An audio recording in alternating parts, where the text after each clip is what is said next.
Years passed after Father Gabriel's encounter with Sister Beatrice, and the convent became little more than a crumbling ruin, swallowed by the forests that surrounded Saint Marie. The villagers, though relieved that the vengeful nun had been laid to rest, still avoided the area. The memory of the horrors that had unfolded within those walls lingered like a scar on the town's collective soul. But legends, as they often do, have a way of resurfacing. One stormy autumn evening, a young historian named Clara arrived in Saint Marie. She had heard whispers of the haunted convent and was determined to uncover the truth behind the legend. Clara was a skeptic, a woman of reason who believed that every ghost story had a logical explanation. Armed with her camera, a notebook, and a stubborn determination, she made her way to the ruins. The villagers warned her not to go. They spoke of the whispers, the shadows, and the lingering presence of Sister Beatrice. But Clara dismissed their fears as superstition. "I'm not afraid of ghosts," she said with a confident smile. "I'm here to uncover the truth." As she approached the convent, the air grew colder, and the wind seemed to carry faint, mournful cries. The ruins loomed before her, the once grand structure now a skeleton of its former self. Vines snaked up the walls, and the heavy wooden doors hung crookedly on rusted hinges. Clara pushed them open, the sound of creaking would echoing through the empty halls. Inside, the convent was eerily silent. The air was thick with dust, and the faint scent of decay lingered. Clara's flashlight cut through the darkness, revealing broken pews, shattered stained glass, and the remnants of a life long abandoned. She made her way to the chapel, where the statue of the Virgin Mary still stood, her face cracked and weathered but strangely serene. Clara set up her equipment, determined to document every inch of the chapel. As she worked, she noticed something strange, a faint sound, like the rustling of fabric. She turned, her flashlight illuminating the empty room. "Hello?" she called out, her voice echoing. There was no response. But then, the temperature dropped. Clara's breath fogged in the air, and the flashlight flickered. She shook it, muttering under her breath, but the light grew dimmer. From the corner of her eye, she saw movement, a shadow, shifting unnaturally. Her heart raced, but she forced herself to stay calm. "It's just the wind," she told herself. "Or an animal." The shadow moved again, closer this time. Clara turned, her flashlight beam catching the edge of a tattered black habit. Her breath caught in her throat.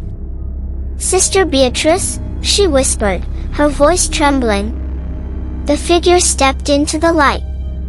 It was her, the vengeful nun, her face pale and hollow, her eyes burning with a cold, unearthly fire. Clara stumbled back, her rational mind struggling to make sense of what she was seeing. "This isn't real," she muttered. "This can't be real." But Sister Beatrice was real. She moved closer, her voice a low, guttural growl. "You should not have come here," she said. "This is my sanctuary. My prison." Clara's fear gave way to curiosity. "What do you want?" she asked, her voice shaking. "Why are you still here?" The nun's expression softened, her eyes filling with sorrow. "I cannot leave," she said. "My soul is bound to this place, tethered by the sins of my past. I sought love, but it was forbidden. I sought forgiveness, but it was denied. Now, I am trapped, forced to punish those who disturb my rest." Clara's mind raced. "There has to be a way to free you," she said. "Tell me what to do." Sister Beatrice's form flickered, as if struggling to maintain her presence. "Find the locket," she whispered. "The locket he gave me." It lies beneath the altar. Destroy it, and I will be free." Before Clara could respond, the nun vanished, leaving the chapel in silence. Clara hesitated, then knelt before the altar. She pushed aside the debris, her hands trembling as she searched.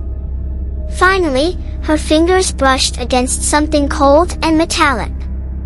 She pulled it free, a small, tarnished locket, its surface engraved with intricate patterns. Clara held the locket in her hand, feeling its weight. She knew what she had to do. She took a deep breath, then smashed the locket against the stone floor. It shattered, the pieces scattering across the chapel. For a moment, nothing happened. Then, the air grew warm, and a soft light filled the room. Clara looked up to see Sister Beatrice standing before her, her form no longer menacing but radiant, her face filled with peace. "Thank you," the nun whispered. "At last, I am free." With those words, she faded away, her spirit finally at rest. The chapel fell silent, the oppressive atmosphere lifting. Clara sat back, her heart pounding but her mind at ease. She had done it. She had freed Sister Beatrice. But as she left the convent, she couldn't shake the feeling that she was being watched. She turned, her flashlight beam illuminating the ruins one last time. For a brief moment, she thought she saw a shadow move within the chapel, a faint whisper carried on the wind. Clara shook her head, dismissing it as her imagination. But as she walked away, she couldn't help but wonder, had she truly freed Sister Beatrice, or had she only awakened something far worse? The villagers of St. Marie never saw Clara again. Some say she left town, her curiosity satisfied.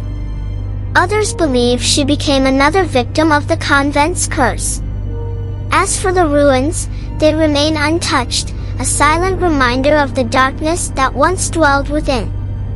And on stormy nights, when the wind howls through the trees, some still claim to hear the faint whispers of Sister Beatrice, her voice a haunting echo of a soul finally at peace, or perhaps still searching for it.